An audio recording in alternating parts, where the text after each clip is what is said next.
పశ్చిమ గోదావరి జిల్లా ఉండి నియోజకవర్గం పాలకోడేరు మండల కేంద్రంలో ప్రాథమిక ఆరోగ్య కేంద్రంలో అదనపు గదిని ఉండి ఎమ్మెల్యే కనుమూరి రఘురామకృష్ణరాజు సెప్టెంబర్ 4 బుధవారం ప్రారంభించారు.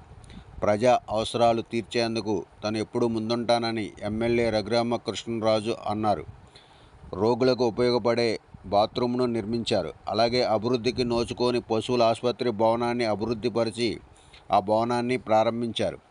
వైద్యాధికారి వి రంగంనాయుడు మాట్లాడుతూ, ఎప్పటి నుంచో ఆసుపత్రి పైభాగాన నిర్మించిన అదనపు గది అసంపూర్తిగా నిలిచిపోయిందని, ఈ విషయాన్ని ఎమ్మెల్యే దృష్టిలో పెట్టిన నెల రోజుల్లోనే పూర్తి చేసి ప్రారంభించారని కృతజ్ఞతలు తెలిపారు. గర్భిణీ స్త్రీలకు ఈ గది ఉపయోగపడుతుంది అన్నారు. ఈ కార్యక్రమంలో Kothapalli Nagaraju, sarpanch Injeti Mariyamma, Konadiraju Muralikrishnaraju, Yedukondala Raju, MPP Bhupathiraju Satyanarayanaraju, doctor CHV Rangamnaidu, doctor Swarna Niranjani, doctor Leela Lakshmi, CHO Satyanarayana, వైద్య సిబ్బంది, తెలుగుదేశం, జనసేన, బీజేపీ నాయకులు పాల్గొన్నారు. ప్రాథమిక ఆరోగ్య కేంద్రం పాల్గొనేరు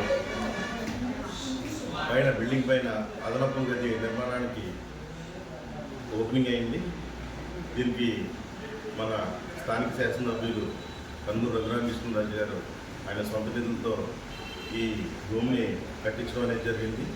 దీనికి ఆయనకి ప్రత్యేకంగా ధన్యవాదాలు తెలుపుతున్నాం.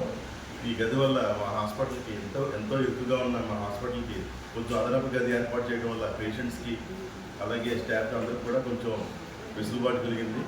సో మా స్టాఫ్ తరఫున మా ప్రాథమిక ఆరోగ్య కేంద్రం సభ్యులందరూ కూడా రఘురామకృష్ణరాజు గారికి, ఎమ్మెల్యే గారికి ప్రత్యేకంగా ధన్యవాదాలు తెలుపుకుంటాం. Thank you.